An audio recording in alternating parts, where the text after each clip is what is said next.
let's do a Muslim president. And I still believe in that. To be a political convention, we say we don't need a president from the north, or we don't need a president from the north, from a Muslim or a northerner. Nobody can convince me. I still believe that because our party must evolve as a national party. Nobody can convince me. But we need the first thing a man put together is power. Two. In selecting our presidential candidate, we need to select one, even if we are going to select it from the north, one that can win us power. And I have said it, that if a Muslim candidate now or a Gabumbani, Gagatini, or a Bimoba, any other tribe, or will be a problem, then you make that kind of chapa and coming out of the contest. Bawumia is a fine candidate. He's only a victim of circumstance. He's only a victim of circumstance. And then there are who feedback. Kusasi for any Mamprusi for no problem. President Kufuano, we need MPP vote Kusasi. We need MPP vote Mamprusi. President Kufuor winning MPP vote Kusasi and winning MPP vote Mamprusi. And this is a college rank of me. I am a Fabako and Yapa. And in 2024, about 1 point, a free OT, Ediko Upper East, Upper West,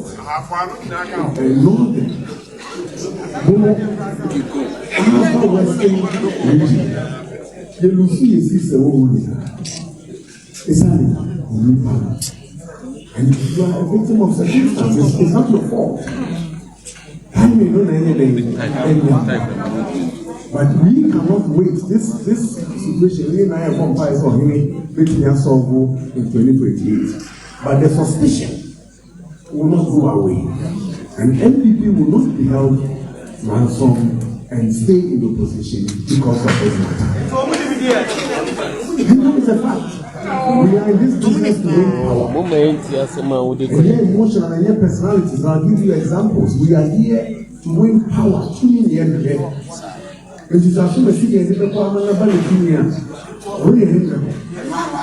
the NDC always shows us the way. There's no emotions. If you really say you're confident here, and you have got money,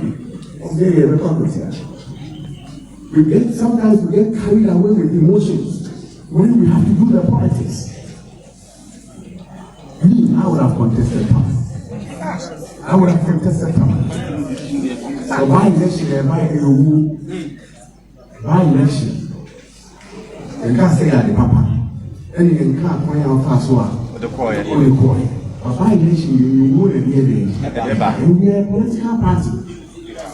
Until say you be called Tamalinu Krano, they are contesting how I 2028. That is what we want to do.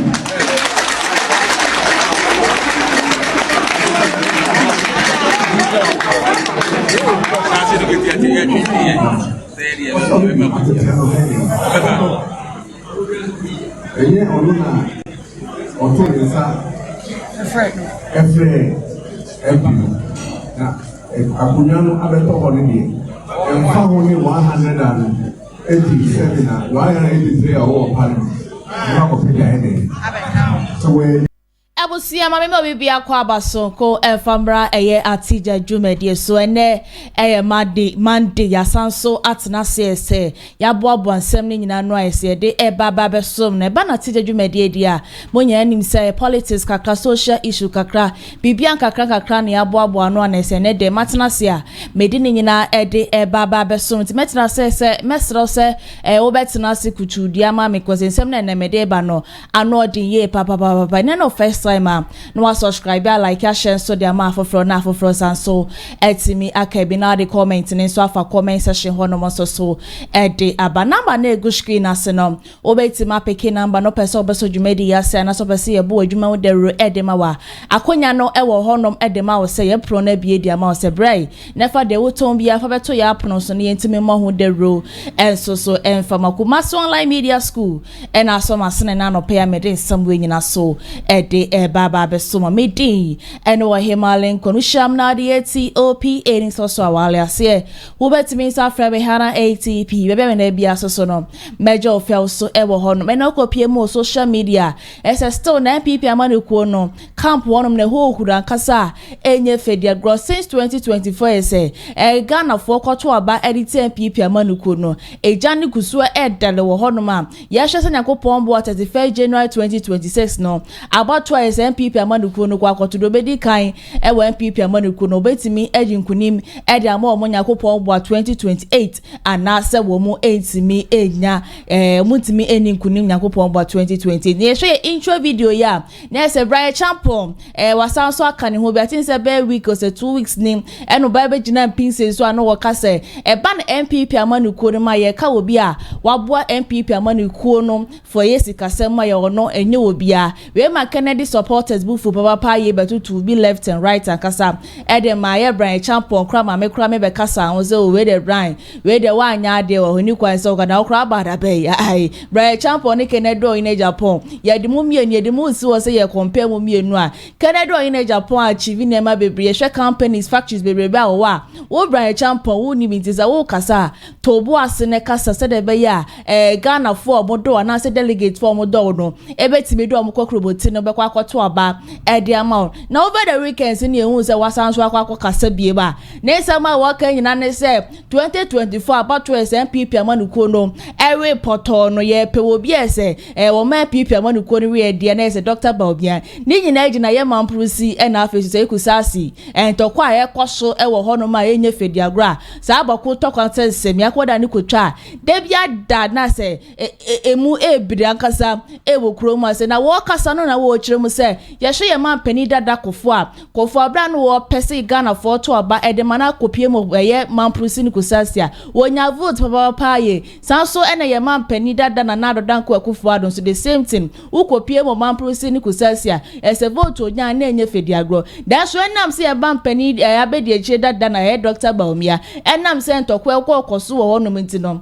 ene gina so ene MPP amanuku ne se we omo we yen sisi nyakopon boa na se delegate mo san so koto aba de yi Dr. Bawumia dia mo kan se eye Mamprusi na Facebook Kusasi ntokwa ye koso yi ebe koso ama 2028 no MPP amanuku no a report na semi obekan ya kofa nsem bebre na e dia ba mesrew se obeka me honi akwa kotie ensem a eye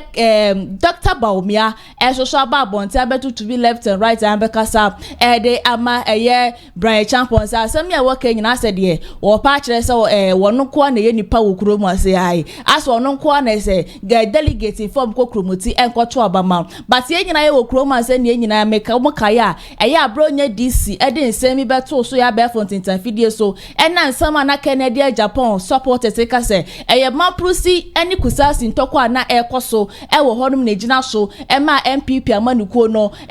kan se MPP amanukuo no report abronya DC be ka kire se no kure se Mamprusi ntokwa na afesu Kusasi ntokwa ekoso wo Northern region na se boko no na gina so ma Dr. Bawumia ese bebi wo kura wonya ahwehwe wo ho ne ade dan so ne Dr. Bawumia babontin se asensem ma BRYAN ACHEAMPONG kan nyina no ase wo de ye traba bi ne ase wo de ye de wo ya wo simie no ase ensem fata nkasa wo kroma se na ye kwadwo asafo a ono so na last year wo gina se Ghana for na se delegate form ko kromoti enkoto abaman se de be ono so betimi aba be mampani wo kroma se no wo de na no aba betum se ensem na BRYAN ACHEAMPONG ene na ne na pinsi so a wo ka no masa ensem fata ni kwan se wo yesa is so wo pese wo lead MPP amanukuo ni for 2026 to 2028 dia ye wo kasa yesa wo kasa eni kwan se wo ba be se we ya na se we enema MPP amanukuo no ewe 2024 mesa so be ka mo na ko ti sanse we nyina so abasisia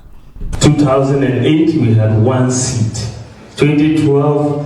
under President Akufo-Addo we had 0 seats 2016 we had 2 seats, 2020 we had 1 seat, and 2024 we went back to 0 seats. What all the data is saying is that out of the 6 seats in the MPP, 6 out of the 6 seats,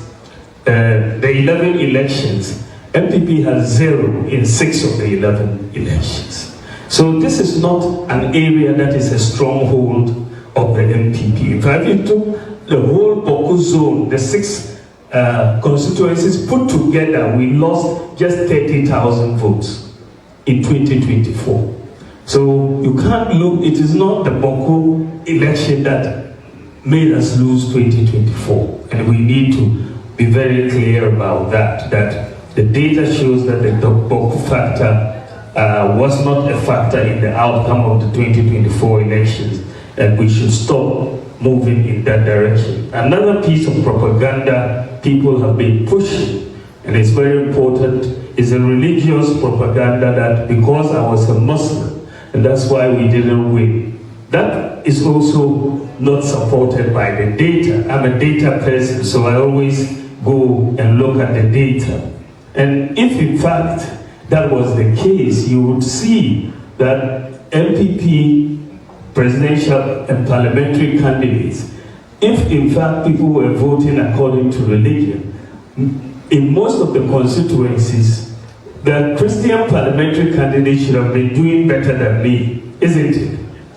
But that was not really the case. In most of our strongholds, I was doing better in many constituencies than our parliamentary candidates. If you see in places like Efija Sechiri East, in Ashanti, Asante Akim Central, Asante Akim North, Akimawa Beja, Bekwai, Kwada, Soma, Pong, Manshia North, Manshia South, Mansun Edubia, Mansun Kwantan, Shayasun Suta, Kwamambe Koso, Obuasi East, Obuasi West, Ofensu South, and then Sechiri Pram Place. This is just Ashanti. I did better than all the Christian parliamentary candidates in all these constituencies. So it doesn't show. My favorite example is Asen South. Asen South, my good friend Reverend Tim Fodio was the candidate. He's a reverend, but I beat him in his constituency. Minyon Madofo, Michiamo, say me pese me di video ye election education kakrebi. Say me no impempi no mi hunyo me bia na yana bromeso. Ye nuanum bia omo pese omo tu franka ema party eki kansim bia say ye nyina ya atum say what's party politics ase na what's MPP your track record since 92 till now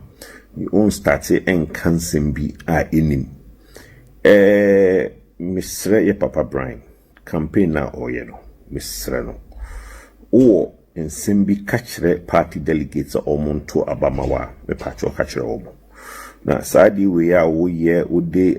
Kusasi Mamprusi kasa na ode kyerese enunti ebinuma antoaba inti sa wo kansem we nyina na se ye Papa Bawumia endwini 31st January na yes a reconciliation na yakoba bi no abigina platform so akasa ama Dr. Bawumia na ye njai sade no because in some now wo kan egu papa ni hu fi so hwe mame mamo election history kakra hwe enye no kreda say we are losing seats because of Dr. Bawumia. It's not true. Look, we know say country we know voters have something called skirt and blouse. So on per presidential candidate na obeto ama parliamentary na wato different person ama e. Let's even assume without admitting to yenuanom Kusasi for or more Western North. MP Dr. Bawumia. After obeying olusu in the seat or Mamprusi ni. Yenuya tete ankotombra a olusu in the seat or Mamprusi ni. Sanka yampasa Kusasi for no MP Dr. Bawumia. They will have voted skirt and blouse. Intimema yenka say seats bi wo ha ye lusu ye oti ene himfa Kusasi for na anto. Enya no kre. Sanka yede anka Kusasi for no MP Dr. Bawumia because oye Mamprusi ni a. Anka ombeto ama ye friend is saying MP na oye akanina and I say free Mamprusi no. But remember, young go through some numbers be historical facts. Here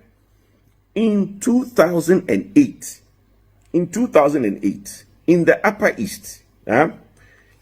there were 4 seats. At that time, no, na Upper East, there were only 13 seats in total. There were 4 pay. That time, Nana a candidate. Ye call 2012, 4 years later, Nanado Krona Nana a candidate. Seats send yenyawo Upper East. Yenyam yunupe. Even that time, no, now you increases seats from 13 to 15. We lost 2 of the previous seats now. No additional seats in the Beckham. We only got Talensi and Nandom. Ain't where is it that today Obika say you lose seats, you lose votes for Upper East because it is Bawumia? When Nanado was an Akan, won seats in 2008 and lost those seats again in 2012. Upper West, let's go to Upper West. Upper West in 2008, now there were 3 seats. That time, not total seats were Upper West, 10. 2012, seats were Upper West, 11. We lost all the 3 seats in Upper West. And any seats be our Upper West. Bubeka say Bawumia any seats. But Danado, who was a candidate in 2008 and a candidate in 2012, lost 3 seats after 2008 into 2012. Again, did we say Abia say ni say intina na do lose our seats? Why are we a nipa pennibe to say BRYAN ACHEAMPONG jina ho say we are losing seats because of Kusasi Mamprusi? Another thing, Muma yanshe Western region. Western region na almost 22 seats. In 2008, you will need 10 seats. In 2012, Ebeye 26 seats in Western region. We only got 8 seats in the Western region. Now that they have added 4 seats, we lost 2 seats and we only got 8 out of the 26. So that one, we didn't tell them you lose that seats, our Western region. Meanwhile, it was Nanado that stood in 2008 and 2012. Oya Akani. Now, Muma Yinjaisa politics na yellow. Mbwaubia. Mbwae. Because kanipano gunipano hu fine na chena no wasa be gina ho say reconciliation waso nipa nsa e wo stage so emfata kra no utinu entino historical factor MPP ye did lose your seats it has got nothing to do with tribe, it has got nothing to do with religion. It is just the electorate looking at the performance and the election factors, other factors that goes in. Nanado ran in 2008, Nanado ran in 2012, and we saw how he lost seats that we won in 2008. He lost them in 2012. He lost them. So that one, what is the reason? Was it because Nanado say Mamprusi niana? My injai idea, Mr. Yanti and someone say BRYAN ACHEAMPONG because say Dr. Bawumia samosa the neighbor nurse Mamprusi and office Kusasi talk and say no cry be jina so ema mo ento aba no emfa ma Dr. Bawumia nti mo kwato aba na mo ma mani enna ho no ma say Dr. Bawumia so ko pie mo UK no what to be left and right and kasa de amado BRYAN ACHEAMPONG wo kroma say but to me no no kra sempa ye ka no kra yeti mo say Dr. Bawumia to me more my Ghana fan into my pen Fred Birada. Uti and Sama BRYAN ACHEAMPONG where kanya. To me when he said the Sama Bronya DC, Ebe Jina so catch a Ghana for say, Mamprusi and offices in Tokwa ne kwasho woboko, and a Jina Shoma 2024 MPP manu kona reporto. Ewo Kuromu was saying no. Me when he say Asama na wakano, Sabi me betina if you dream a guy say as a Sabino, about as a brand and Fana Bronya DC no, as a shut down koye, ye wo Kuromu mo say ye man pani na Danko Akufo-Addo ye hwe madodro wonya edifre ye Mamprusi na fe Kusasi ye bokonto kwakra na ejina mu gidigidi no na afa ya 2024 abatu ya mo wiye ye kase ye de kwakwa kohye Mamprusi ni we ya asa mafo bebe na pese mo twe BRYAN ACHEAMPONG ano sign bi na fine kosi but to me no nipa no ontimi mu o man no e na wontimi lead MPP amanuku no enti me odo set sa tribal way no ye fanton che but esi e ma Dr. Bawumia ti asese MPP amanuku na e wo onom no sesi ana tete apansam ye po obi obetime lead MPP party na man kabom etima bana 2028 no enkunimdi ababa ye MPP amanuku ne dia ye mpe humble sambia ye po obi otise jata ene obo mu ba ko bo se na tibamfo ye nyina ye kwakwa da no ane Canada o yin Japan BRYAN ACHEAMPONG de obi beka se wono no o ke Canada ye wo kromo ase 2023 ensembe na maka fa Canada o yin Japan ho ne tenses nyina mo de bai na asemi BRYAN ACHEAMPONG beka ye no amene na social media na muze ya sa BRYAN ACHEAMPONG so ne tenses so de ababonti a wo hwe enseme wo ma enye fedi agona so mo apipi amanuko ya nkaza no I say so obi o say ye ko Dr. Bawumia camp no obi beka se tie Dr. Bawumia camp sisi ana na ne tenses de mo de be ma ne sisi a na ntro ne de mo be twegu nipa ne hwo ma nipa na hu say yes ntro we do mo twegu me so eti de ba ne Dr. Bawumia dia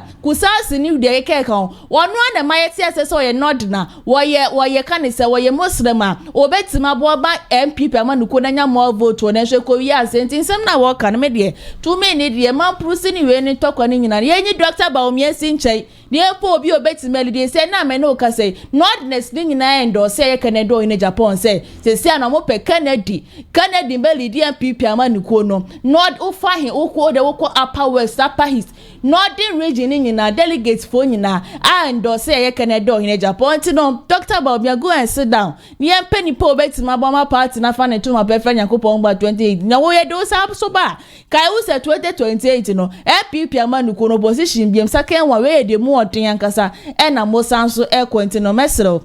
BRYAN ACHEAMPONG de where the campi ba BRYAN bibia ni aya no ato bo asoko sa fe na we ye wo ba ne sa wo ka asem bi a 10 sesi ento anko se 31st January 2026 no ni ade ba kwa ba be ka ho na 11 sesi okro si MPP amanu wo kopi on Dr. Bawumia camp a e ho sere keke ai sere ne de e ho sere papa ya enye fedi agbabu so abetimi do comment no afa comment section honom enso e de aba me to amensam ne so a 2023 abra na se MPP amanu kono ekwa to aba do betu franka no de ama MPP amanuko no for 2024 no ye nyina wo se na kan se Canada o yin Japan and afin so Dr. Bawumia Alan Kwadwo Chiremate but Alan de wo free montem ye papa na ya brante be friend Alhaji Taylor a wo ye MPP member edin sembia beto se abra na that time na kense no e baba be koso no e so mo nyina mo kopie mo wo ye na wo tufuo ne nase ma ye na wo tufuo to mo fo papa ye se apa na mo kwa to no delegate yi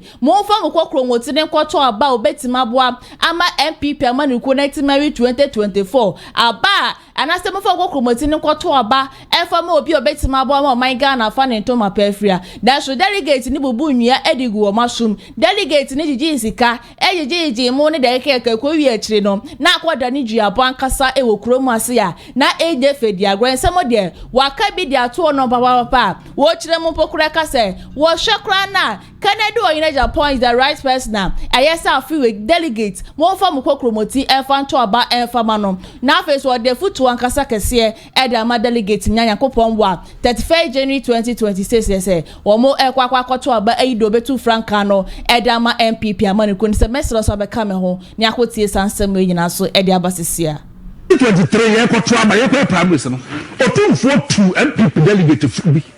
Na yem se sabre o man tie woni dia go no se say o ka kire wo mo se samo be pa ko yi kan di fuyi ma mo ko yi ni amope na mo ko yi ni Ghana fo pe yen die afofo no ka kire yen se mo ko no mo ko to ba ma Canada no se ma ko to ama no dia ene aba ne yen to ni afisa go no mudi sa na fofo no kan yes ni afisa go no mudi ampanyampa e ba ye to aba na anko Canada afa no me na me witness am hu se enkofo bebre ka se he mo ko ni sika ko trauma na ko be dia mo be and you do election dia mo am nkoto enu ho sun sanso and you 2024 election. And Chester, yet your mansion in Sa Obetimiabu. When you are Mamma Casamba, if we are say, oh, for beer, dear money, you're proud. I want a bound, as anybody, and quaffle. Oh, my beer, and they are proud. You said the man for a no quaffle, ya, what Casamoa, or this one. Mimi misa utwe so hu ba akwara ketwa no ofia se to twa twa be yawo de o da pa wo na se suba we ya ka Ghana fo ho ama se nukure die no nipa fi se o titinta kire ma so o betua be da nipa nya ono be nyanti be da nipa be ya bibia but ye koye ni mu no na ye hu nipa no osu na uban se kana mi ye nipa asem se mpe biasa we nipa bone a for all these years ye nipa bi o ma dwe so messe no ebi ye nipa ko nyina afrafa no e ki kan sama kese ato Kennedy so enso the tare no na why sanse nipa no wo ya husha so to the level say me bi medi awodie no e ki ka wo bi anim obi anka wa ye politician for all these years ya mo na mo sie say contract a wo Ghana nyina won ye de ma no MPP bless won ye de ma no ya wo ha ne hu so panimfo bi ho a MPP abamu a ya mo contract afi yesa esa akwachi wo motum ana say yes obi ani yeso wo ye procurement authority panim ebe yete yesi event contract no o do ma no ankata no ono bu Kennedy akompe kwa Japan ye adwuma all this years ye ntenti ka ho bia wo na adwuma ho sanka wo obi a senior kofo pese ye hunu no saa ne pese ye hunu a pe asam ba ko a ahinta Ghana fo ne se enipa bia de contract se omde ombetu fie go na wo Kennedy ho na ne ntenti a emfa papa no aye business amity partners both foreigners and Ghanaians all these years what is already the business partner bi nya ntokwala senya politics plan enya ne fa no ho no ko wie kan obi an kan no sabe pe biasa anas ne a oni ni kwanya asam e ko pie ko to America yi anas oni kene ni hia asam oni ni nya yo fufa oni ni business the san second eye ni power no se kan obi a etise bi aka wo no se kan the party etise bi aka no se kan the maya etise bi aka no eno ko jid to ko ni gina mu ana man ne ebu po ya pop to anas no ka so badin krum na ya fa ne ken $18 million na ya ne party for e bose e mama party for nin kana da ni e bose ba de me kan nyina ne se ho adom eni sane ochi oso ntachirache ono bo ken nyame ehira ntini ya pese ye ema etimi daadi eni se MPP for na kan asum ye free tititi besi sabri na mi ya ye kwa congress ya kuku 40 billion e ko e ma MPP se mfanya no mi yam hye mi na se papa yi na wo de wa kuma pa wa do ye ni wa ye mu ye no efiri he ni empanimfo ye wani ateni nsema okokuma MPP pa na papa so a wo kan genuinely ya oni pa Ghana ni bieti ya obehu se asema o kan ye de ni kan no o kan ye no na mo kotwetwe na sinesini na mo de sell sana ebinu mo yes no mo de sell enu nyina chi na mpanimfo ato he MPP mpanimfo ato enso ahokyere ba ehoni ehu dofo ona bo ken wo ye Ghana dofo wo sanso ye MPP dofo wo ye woni bie adamfo wo sanso ye enyanka eba ne sen na fe de ye koto aba emaburu nyina ntimi mama nyina enunti ni de appeal ni muguso meka a chair national executive say so mo gidi pass because elections na yeko sabe Dr. Bawumia ye ne atie nya ye ntan no ba ye ne so adi hunu no say sabe play biasa enwoma etwa no ho ahia ne wa ye etwam kasafua bi afiri na no aba enu ho sunsuaso na ma elections no ekọ no sa asamu nka na da because sabe no NDC voting bi o ma no kase enti to na nam tise o mu kase ye se ona mo ken nkasa ye bi mesre ya primaries NDC voting bi o ma no kase mo de mo fa ba obi amra na ye nkasa eno si ye be ma radio station ni TV station for ye bi apa wona be ma mo na ma bo eno so na ko so ono ne nsem a o de kan ye na chechire no Afa no down be ye obi ananka economic lectures no now ye no every day 3 months bi ana ye bi ki kansam atoto nkofo di ama mpanimfo bi ye di mbone wo kwabia mu ni nya na fi Dr. Mamudu Bawumia afa se no moa nya na wo ka no yesi ewiase wo ho asam no ne nkeye no anya din se sasam no eye dokora ma se anya nokora wo ka asam no di nipa no so ama mama ni nyina gidiye e maburu nyina ta wachi ehu se oh asemasi o woni mbia soro nko a obetimi di aboa afenye de ade ne be hye wo nsa enuoma ni nyina se atwabutu ama nipa na ye nyina ye nim se sabe mprabiasa wono de won buru ho na so abrabom no wono mo be nya no etimi be twetwe sanim biase ewe ebi si da na me nyim se bi so be si da enu tira ye no bi ani abrese ono abo Canada akompe ko Japan en esase ye de ne ba sansa wono even the presence keke shemkura the personality ne keke anada ono abo ken me se ono abo ken so be hu mpo keke no shemkura ena na no kasa ne dwumadie on se enuama wanye from time to time tanedi ama otumfo nyankopompo agi atom enu nti obi kura wonim Canada uko kana sama wase papa no on ye o no kwafo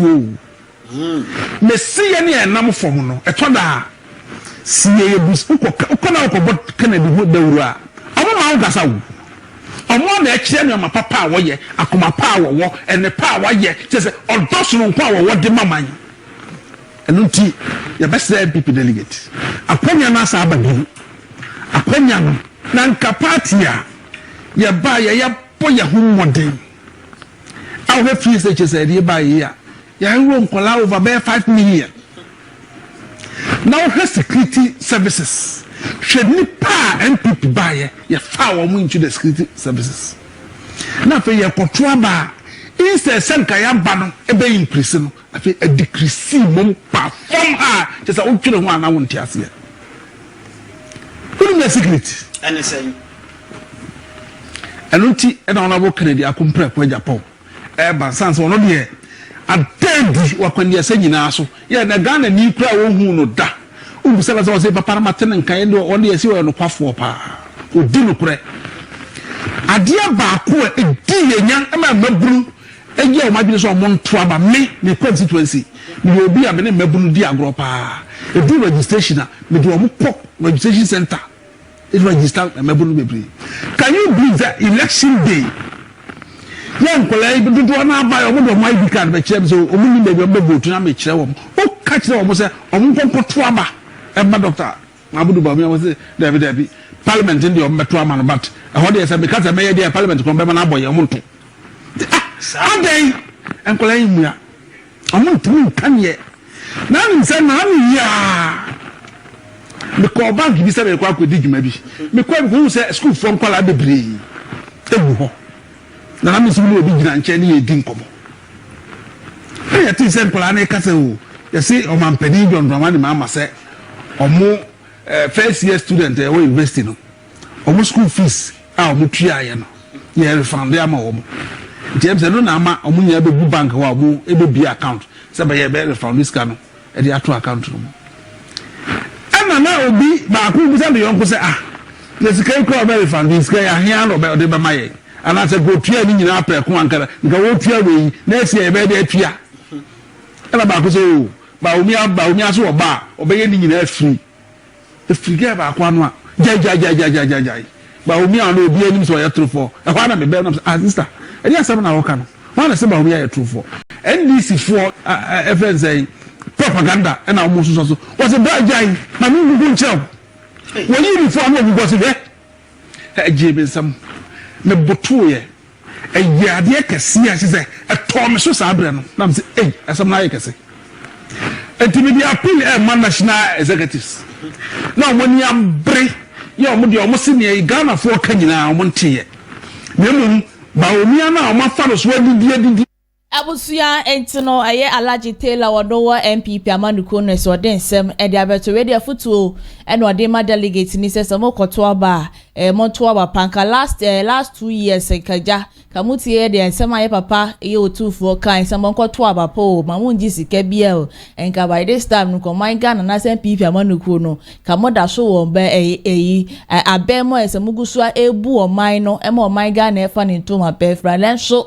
MPP amanuku delegate no mu bi no do mu hia no omobotom ai na omo 20 cities kro no mu ye okay omo enwo ne anwa omo ye okay but omo nwene daache ho omo nwene feature abrakuta 20 cities 200 cities 100 cities just a day ubetima de ni nyina no omo nwene won say da bi ma ye fa ni pa we asumasu ye no no na betima boma party na fa ne ntoma pa e de fra okroma say the delegates they see na no ada na mamu sanso ma bi nsi eye nyakopon mo 31 January 2026 de biara da debi nya sadia e kom ne bi bede mo papa ye na mo kan usam de Dr. Bawumia e badia 2028 na MPP amanuku no position no 28% na eye wozu na do ye kan ne kran e bia na eja e sanso beti abafogo isi an grassroots no ya ye ready papa say se some de Dr. Bawumia ba say kim ye de kokromoti no e beto aba no e de tia mo de mu oden ankasa ye de betia mo ankasa aha se na brema me kwa ma me de enne ensam ne nyina e di esina ba na egu screen na se no betima peke no asevin